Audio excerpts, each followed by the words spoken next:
Hello everyone, welcome back to my channel. কেমন আছো সবাই? আশা করি ভালো আছো। আমরাও বেশ ভালো আছি। নাজিয়াস ব্লগে তোমাদেরকে অনেক অনেক স্বাগত, ভালোবাসা জানিয়ে আমি আমার একটা নতুন ভিডিও শুরু করলাম। তো আজকে হচ্ছে রবিবার, তো হাজব্যান্ডের স্কুল ছুটির দিনটাকেও ভালো কাজেই লাগাই, কারণ ও বসে থাকে না। তো দেখো বাড়ির সামনে যে ফুল বাগান আছে আমাদের, সেটাকে মানে পরিষ্কার করেছে আর কি। আগের দিন মানে জঙ্গলগুলো সব পরিষ্কার করেছে, আর আজকে কিছুটা বাকি ছিল, তো সেটাও কমপ্লিট করে নিল। এইভাবে না সামনে মানে খোলামেলা থাকলে না বেশ ভালো লাগে। আর গরমের সময় তো পোকামাকড় কত থাকে, তার জন্য বললো যে আজকে তো ছুটির দিন, তো আজকে পরিষ্কার করে নি যেটা বাকি ছিল। আর এই রঙ্গন ফুলটাতে না দুটো প্রজাপতি এসে বসছে, মধু খাচ্ছে, আবার উড়ে যাচ্ছে। তো বেশ ভালো লাগছিল, তো ভাবলাম তোমাদের সাথেও শেয়ার করি। তো চলো রান্নাঘরে যাব, এখনও চা খাওয়া হয়নি, চা খাবো। শুধু উঠে ফ্রেশ হয়েছি, আর এই তো রান্নাঘরে চলে এসেছি, এসে চা বসিয়ে দিলাম, চা খাবো সবাই মিলে।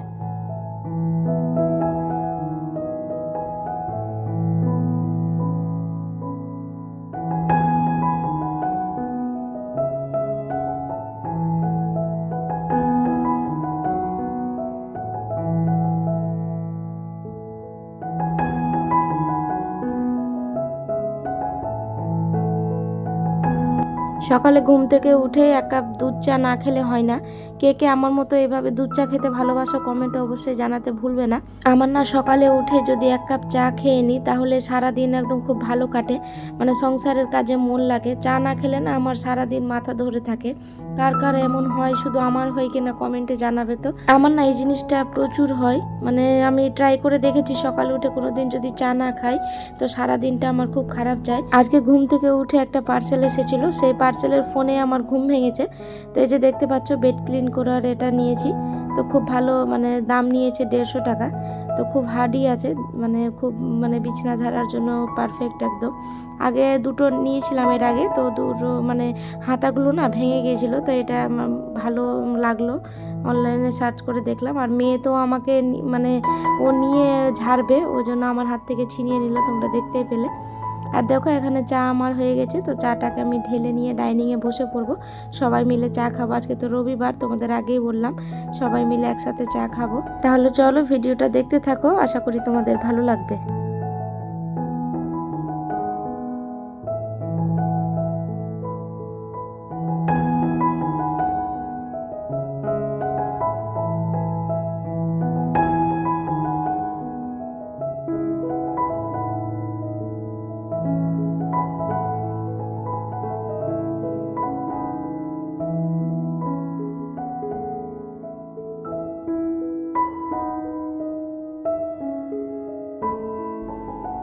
চা খেয়ে তারপর বাসি কাজগুলো করব। সকালে উঠে গ্যাস ওভেন কাউন্টারটা শুধু ক্লিন করে তারপরেই তো চা করে নিলাম, চা খেয়ে নেব সবাই মিলে। আর কাপড় আছে, কাপড়টা রোদে দিতে হবে, মেশিন থেকে বের করে রাখলাম। চা খেয়ে তারপর যাব। তো এই যে চা খাওয়া হয়ে গেছে কমপ্লিট, তারপর আমি ঝাড় দিতে মানে এসেছি। আর ঝাড় দিয়ে দেখো কি অবস্থা, ইঁদুরের এত উৎপাত হয়েছে কি বলবো, এরা তো আমার সর্বনাশ করে দিয়েছে। এই সোফাটাকে না, মানে সোফার ভিতরে বাসা বেঁধেছে ইঁদুরের বাচ্চাগুলো। আর সারা রান্নাঘরে ঘুরে বেড়ায়, মানে কৌটাগুলোর উপরে না মানে পটি করে রাখে। আর বালতিতে দেখতে পাচ্ছ ছেলে এখানে বসে আগের দিন চিড়ে ভাজা খেয়েছে, তো চিড়ে ভাজা বালতিতে কিছুটা পড়েছিল, তার জন্য মনে হয় ওর ভিতরে ওরা মানে চিড়ে ভাজাটা খেতে এসেছিল। আর দুটো মানে ইঁদুরের বাচ্চা ওখানে ঢুকে পড়েছে, কিন্তু বেরোতে আর পারছে না। আমি যখন ঝাড় দিতে এসেছি না, তো দেখছি বালতিটা যখন সরাচ্ছি, আর দেখে এত ভয় লেগেছে যে কি বলবো। আর ছোট মেয়েটাকে দেখো ভয় না, ও কাছে গিয়ে দেখছে, লাফাচ্ছে। তো আর আমার বড় মেয়ে তো দেখে কি যে ভয় কি বলবো, ও ভয়ে পালাচ্ছে। তার জন্য তোমাদের দেখালাম, একদম ইঁদুরের এত উৎপাত হয়েছে যে কি বলবো। রাতে ঘুমালেই মানে আওয়াজ করে রান্নাঘরে। তো হাজব্যান্ডকে বললাম যে এটা বাইরে ফেলে আসবে, এখানে রেখে দিলে আবার ঘরে যেখানে বাসা বেঁধেছে আবার ওখানে গিয়ে পড়বে। তার জন্য হাজব্যান্ড গেছে বালতিটা ফেলে দিয়ে ওটা মেজে নিয়ে আসবে বাইরে থেকে। আর এদিকে রান্নাঘরে আমি দুপুরে রান্না বসিয়ে দিয়েছি, তো ভাত বসিয়ে দিলাম, আর এখানে ডালটাও বসিয়ে দিয়েছি। আর রোদ এসেছে প্রচুর, দেখতেই পাচ্ছ কাপড়গুলো ছাদে আমি রোদে দিয়ে এসেছি, শুকিয়ে গেলেই তুলে নিয়ে আসবো। আর হাজব্যান্ড বালতিটা বললাম না মেজে নিয়ে এসে যে পেঁপে ভেঙে নিয়েছে, আমাদের গাছেরই পেঁপে, তো দেখো পেঁপেটাকে আমি ভাজা করে নেব। তো পেঁপের ভাজা আজকে করব, দুপুরে রান্নাবান্নায় পেঁপের ভাজা থাকবে আর পটল আলুর ভাজা, ভাত আর মুগের ডাল। তো মুগের ডালেও ভাবলাম যে কটা পেঁপে দিয়ে সেদ্ধ দিয়ে দেবো, ভালো লাগবে খেতে। আর এই সোফা না, এটা সোফা কাম বেডের যে গদিটা, সেটা আমি একটু রোদে দিলাম একটুখানি। আর ডাইনিংয়ের নিচে বললাম না যে সোফাতে যে ইঁদুর ঢুকে বাসা করেছে, সেটাকে হাজব্যান্ড বলল যে সরিয়ে আর ক্লিন করবে। তা আমি রুমে চলে এসেছি, রুমটাকে ক্লিন করে নিলাম। সকালে ঘুম থেকে উঠে মেয়ে তো রুমটাকে গুছিয়ে নেই, তোমাদের আগের ব্লগেও জানিয়েছি। তো আজকেও ঠিক ব্যতিক্রম না, ও রুমটাকে ভালো করে গুছিয়ে নিয়েছে, আমি শুধু ঝাড় দিয়ে মুছে নিয়েছি। আর এদিকে ভাত হয়ে গেছে কমপ্লিট, তো ভাতটাকে উপর দিয়ে নিয়েছি। আর এখানে পটল আলু মানে ভাজা বসিয়ে দিয়েছি। হাজব্যান্ড সব কিছু কেটে দিল আমাকে সবজিগুলো, এদিকে আমি ঝাড় দিয়ে পরিষ্কার করে নিয়েছিলাম। আর পেঁপেটাকে না ভাজা করব, তো ভাবলাম যে সেদ্ধ করে জলটা ফেলে দিলে না একটু সুবিধা হবে, মানে ভাজতে আর কি। তো এখানে পটল আলুর ভাজা হয়ে গেলেই পেঁপে ভাজাটা বসিয়ে দেবো। আর এদিকে ডাল সেদ্ধ হয়ে গেছে, ডালে বললাম না যে পেঁপে দিয়েছি। তো ডালটা সত্যি আজকে খুবই সুন্দর হয়েছিল খেতে, আজকে প্রথম মানে ট্রাই করলাম আমি পেঁপে দিয়ে মুগের ডাল। তোমরাও খেয়ে দেখো, খুব ভালো লাগবে। তারপরে এই যে দেখো এখানে ভাজাটা বসিয়ে দিয়েছি, তো ডালটাকে ঘুটে আমি জল দিয়ে রাখলাম।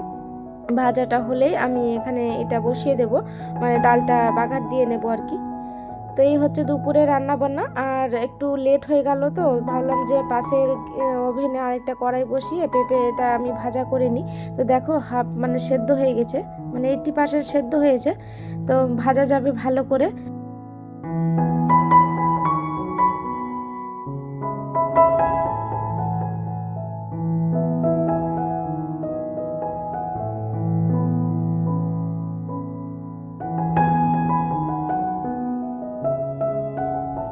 সব রান্না বান্না হয়ে যাওয়ার পর তারপর মেয়ে দুটোকে স্নান করাবো, এই যে ওরা এখানে খেলছে বাবার ঘরে।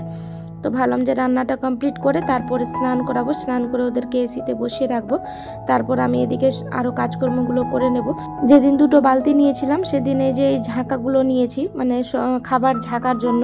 আমার ছিল না, এই ছোটোটা একটাই ছিল গ্রিন কালারের যেটা দেখতে পাচ্ছ। তো এই দুটো লাল কালারের ঝাঁকাটা নিয়েছি। তো কেমন হয়েছে তোমরা জানিও, খাবার ঢাকার সুবিধা হবে, মানে বেশ বড় আর কি। রান্না হয়ে গেছে কমপ্লিট। তো চলো দেখিয়ে দিই তোমাদের কি কি রান্না করেছি। তোমাদেরকে তো বলেই দিয়েছি, এখানে আছে পেঁপে ভাজা আর পটল আলুর ভাজা, এখানে আছে গরম গরম ভাত, আর হচ্ছে মুগের ডাল পেঁপে দিয়ে। এই হচ্ছে রান্না বান্না দুপুরের। তো চলো মেয়েদেরকে স্নান করাবো, স্নান করিয়ে তারপর আমিও স্নান করে খাওয়া দাওয়া করবো। আর রান্নাঘরটা ক্লিন করে নিয়েছি, দেখতে পাচ্ছ। শুধু কড়াই আছে যেটাতে মানে ভাজা করেছি আর কি, তো সেটা পরে মাজা যাবে।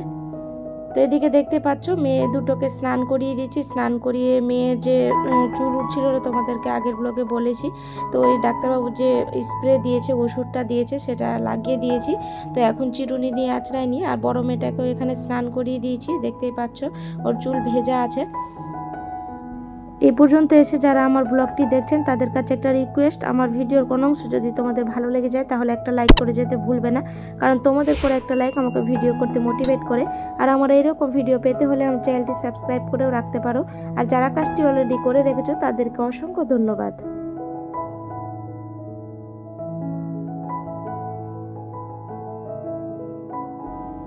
তোমাদেরকে বললাম না যে ইঁদুরে বাসা করেছে সোফার মধ্যে। তো দেখো এখানে মানে হাজব্যান্ড দেখাচ্ছিল যে এখানে মনে হয় বাসা করেছে, এই দিক দিয়ে ইঁদুরটা বের হচ্ছে আর আবার ওখানেই ঢুকছে।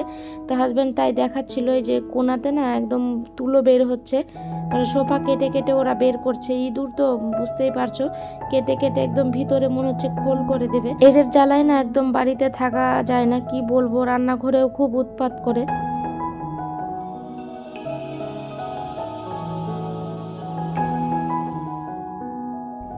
গুড ইভিনিং সবাইকে। এখন হচ্ছে বিকেলবেলা। তো বিকেলবেলা দেখতে পাচ্ছ ঘরের যা কাজকর্ম থাকে, এখানে রেস্ট করছিলাম দুপুরে খাওয়া দাওয়ার পর। তো বিছানাটাকে ভালো করে পরিপাটি করে গুছিয়ে নিচ্ছি, ঘরটাকেও একটু গুছিয়ে নিলাম, কারণ মেয়ে সারাক্ষণ খেলে তো ঘরে এদিক ওদিক খেলনা ছড়িয়ে রাখে। তা আমি খুব ভালো করে রুমটাকে গুছিয়ে নিয়েছি। সকালে ঘুম থেকে উঠে রুমটাকে ভালো করে মেয়ে তো গুছিয়ে রাখে, তারপর আমি বিকেলবেলা একটু পরিপাটি করে গুছিয়ে রাখি, তো মনটাও ভালো লাগে। আর তোমাদেরকে বললাম না যে সোফাটার এদিকে ঘোরাবো। তো এই যে দেখো এইভাবেই করলাম সোফাটাকে, আর উপরে যে কাভার ছিল সেটাকে কাস্তে নামিয়ে দিলাম, আর ওই ওয়ার্ড্রপটাকে সেখানে রাখলাম। তো এইভাবে সিঁড়ির নিচটাকে গুছিয়ে রেখেছি। তো কেমন লাগছে অবশ্যই কমেন্টে জানিও। আর এখানে চাদর দিয়ে রাখলাম, ইঁদুর এবার খোলামেলা থাকলে হয়তো ঢুকবে না, দেখা যাক কি হয়। এখন বাজে 8টার মতো, রাতে রান্নাবান্না শুরু করে দিয়েছি। সন্ধ্যেবেলার চাটা স্কিপ করেছি, তোমাদেরকে আর দেখানো হয়নি। তো দেখো এখানে রাতের বেলা রান্না করব। পেঁপে ছিল, তোমাদেরকে দেখিয়েছিলাম দুপুরে যে ভাজা করেছিলাম। তো হাজব্যান্ড বললো যে পেঁপে আলুর তরকারি খাওয়ার ইচ্ছে করছে। তো রাতে ভাবলাম যে কিছু নেই, দিনের যা তরকারি ছিল সব শেষ হয়ে গেছে। তো ভাবলাম যে পেঁপে আলুর তরকারি করে নিই, আর ভাত করব। আর কয়েকটা পটল আছে, তো পটলের শুধু ভাজা করে নেব। আর ভাতে 2টো আলু সেদ্ধ দিয়েছি। তো আলু সেদ্ধ, ভাত আর পটলের ভাজা, আলু দেবো না পটলের শুধু ভাজা, আর করব পেঁপে আলুর তরকারি। তো চলো রান্না বান্না শুরু করে দিয়েছি, বাসনও মেজে কমপ্লিট করে দিয়েছি। এখানে ভাজাটা বসিয়ে দিয়েছিলাম আগে, আর পাশে দেখতে পাচ্ছ ভাত বসিয়ে দিয়েছি। তো ভাজাটা হয়ে গেলেই তরকারিটা করব। তো এখানে আমি মশলা করে নিয়ে চলে এসেছি। এখানে মশলার মধ্যে দিয়েছি আদা, রসুন আর পেঁয়াজ বাটা। তো পটল ভাজা আমার হয়ে গেছে, আর একটু লাল হলেই নামিয়ে নিতে হবে। নামিয়ে তারপরে যে মেয়ে এসেছে, মেয়ে বললো কিছু খাবে, তো ও বললো যে মুড়ি খাবো। ও শুকনো মুড়ি খেতে না খুব ভালোবাসে, তো ওকে মুড়ি দিলাম, ও বসে বসে খাচ্ছে। আর এখানে পেঁপে আলুটাকে না ভাবলাম যে একটা সিটি দিয়ে দিই, মানে হাফ সেদ্ধ হয়ে গেলে না ভালো লাগবে খেতে। তো এখানে এই যে প্রেসার কুকারে একটা মতো সিটি দিলে সেদ্ধ হয়ে যাবে। আর ভাতে তো আলু সেদ্ধ দিয়েছি, আজকে না খুব আলু সেদ্ধ খাওয়ার ইচ্ছে করছে কাঁচা লঙ্কা দিয়ে, তার জন্য 2টো আলু সেদ্ধ দিলাম।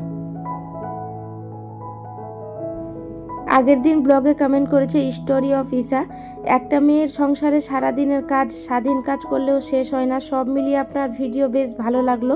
বন্যায় চারদিকে অবস্থা খুব খারাপ, দোয়া করি সবাই জন্য হেফাজতে থাকে। সত্যি চারিদিকে যা অবস্থা, খুব ভয় লাগছে আর খারাপও লাগছে যে মানুষকে এত খারাপ পরিস্থিতির সম্মুখীন হতে হচ্ছে। বিডি ফুড লাইফস্টাইল অ্যাকাউন্ট থেকে একটা আপু কমেন্ট করেছে নাইস ভিডিও, লাইক দিয়ে দেখা শুরু করলাম। ব্লগ বাই সোনিয়া কমেন্ট করেছে আসসালামু আলাইকুম আপু, নোটিফিকেশান পেতে চলে আসলাম।